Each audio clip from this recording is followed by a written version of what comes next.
الله معكم أحبائي. آخر تطورات الحرب بين روسيا وأوكرانيا حتى صباح 21 من يونيو. الجيش الروسي يتقدم في مدينة ليمن، وسنتحدث عن سيطرة القوات الروسية بالنسبة المئوية على المدينة. ولكن في نفس الوقت هناك معركة في الشمال في جبهات خاركيف وسومي، حيث القوات الروسية تواصل تقدمها في العديد من النقاط. فما الذي يحصل؟ تابعوا التفاصيل حتى النهاية كي لا تفوتوا أي معلومة.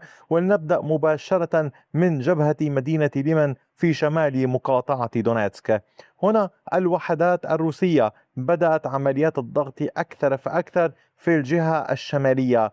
القوات الروسية فرضت سيطرتها أولا على هذه المنطقة هنا في الأطراف الشمالية لهذه المدينة. كما تلاحظون ثبتت نقاط سيطرتها على كامل هذه المساحة باللون الزهري التي تجدونها أمامكم. عمق التقدم للوحدات الروسية بلغ 350 مترا بعرض 420 مترا. عملية التقدم تمت على طول الشارع الموجود هنا وبعض المنازل الموجودة في هذا الاتجاه مع بعض المواقع هنا. إضافة لذلك هذا التثبيت يأتي بعد ضغط كبير من الوحدات الروسية نحو الأمام ونحو الأطراف الموجودة هنا. كذلك الأمر العمليات الموجودة بالقرب من المنطقة هنا أدت إلى تقدم الوحدات الروسية في وسط المدينة، فأمنت القوات الروسية هذه المساحة التي تجدونها أمامكم هنا باللون الزهري. هذا الشارع الموجود هنا وهذا الشارع الآخر وجزء من الشارع الموجود هنا. تقدم بعمق 340 مترا بعرض 540 مترا.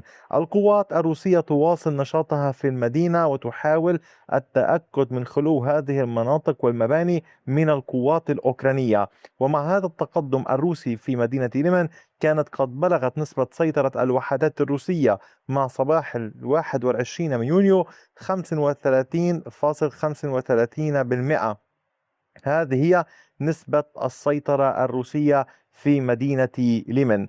إلى الشمال أكثر الوحدات الروسية واصلت نشاطها وقد تمكنت من فرض سيطرتها على إحدى البلدات. هنا نحن نتحدث مباشرة إلى الشمال الغربي من مدينة كوبيانسك. الجيش الروسي فرض سيطرته على راتكيفكا بعد ضغط كبير وبعد عمليات استمرت لعدة أيام، خاصة منذ 14 من يونيو حيث سيطر الجيش الروسي هنا، وقبلها في 13 من يونيو. ها هي القوات الروسية تضغط بشكل كبير على هذه القرية. عمق التقدم للوحدات الروسية على كامل هذه المساحة باللون الزهري كما تجدونها هي 1.45 كيلومتر بعرض كيلومتر وربع.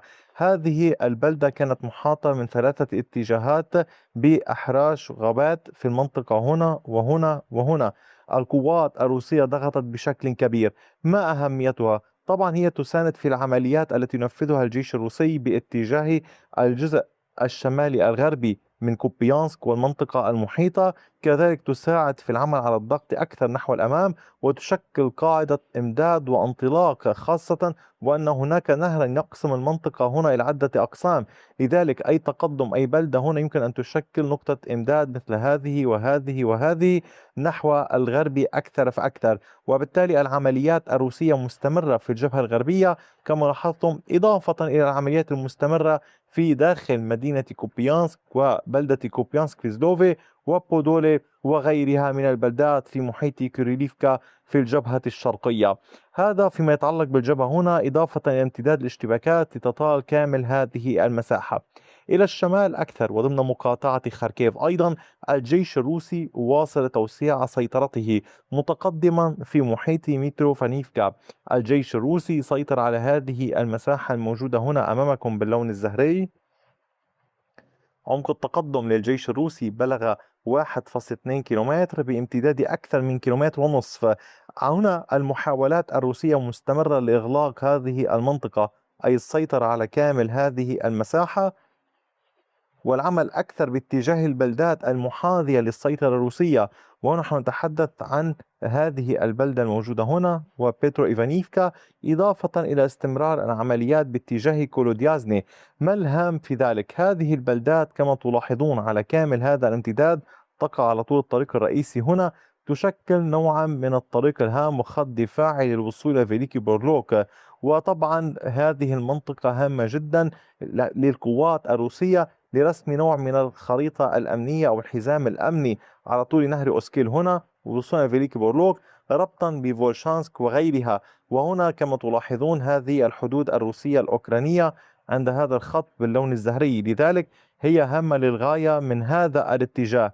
أما فيما يتعلق من اتجاه فولشانسك الموجود هنا فالقوات الروسية تواصل عملياتها، ولكن يعني نتحدث عن منطقة واسعة جدا ضخمة جدا والأمر ليس بالسهل. في اتجاه فولشانسك كانت القوات الروسية قد واصلت عملياتها متقدمة في محيط أوخريميفكا التي جرى السيطرة عليها في 11 من هذا الشهر عبر قوات الفرقة 71 تحديدا الفوج 126. واصلت هذه القوات عملياتها مسيطرة على هذه المساحة أمامكم باللون الزهري.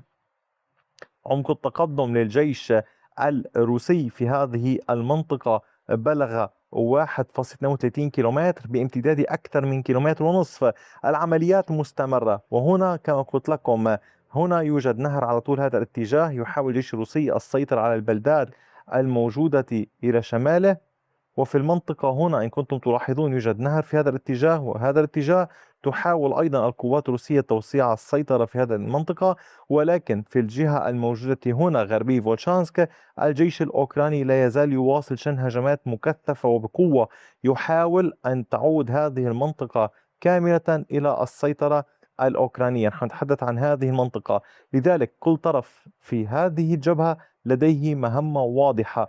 فهل سينجح بها الروس؟ هل سينجح بها الأوكران؟ هذا ما يجب مراقبته، خاصة وأن العمليات قريبة جدا من بعضها البعض، وبالتالي الهجوم أعود وأقول لكم لحضرتكم أحبائي ليس دوما باتجاه واحد، كلا الطرفان يدافعان ويهاجمان.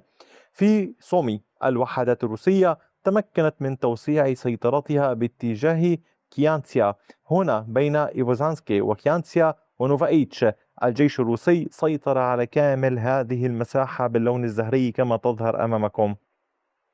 العمليات هنا كانت يعني التقدمات الروسية بعمق أكثر من كيلومتر وربع بامتداد نحو الكيلومترين حاليا. وبهذا التقدم القوات الروسية تحاول قطع الطريق باتجاه إيفوزانسكي، يعني هي تتلقى إمداداتها في هذه المنطقة. أيضا البلدات الموجودة هنا تتلقى إمداداتها على طول هذا الطريق، وبالتالي تلاحظون وعبر الغابات طبعا الموجودة هنا هناك عدة طرق عبر الغابات. لذلك الروس يحاولون الضغط على هذا الطريق، قطع الإمدادات عن هذه البلدات الموجودة هنا، إجبارهم على الانسحاب، الضغط من الجهات الشمالية والشرقية والغربية. وأيضا يعني كل ذلك هدفه في هذا الاتجاه الضغط على بيساريفكا.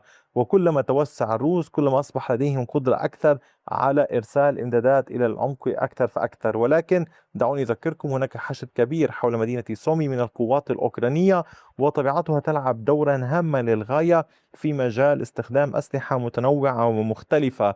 هذا كان يعني يكون قول معركة الشمال. أما لمن كان قد سأل مجددا عن كوستانتينيفكا فالعمليات لا تزال مستمرة في المنطقة هنا، ولكن دون أي تغييرات في خريطة السيطرة. نحن اليوم أمام معركة كبيرة في كوستانتينيفكا، والأوكران يحاولون الحفاظ على الجزء الذي يتواجدون به في المنطقة المحاصرة وفي الأجزاء الشمالية في المنطقة هنا. أحبائي هذا كان كل شيء، شكرا لكم دوما على كامل وقتكم الثمين، وإلى اللقاء بفيديو آخر.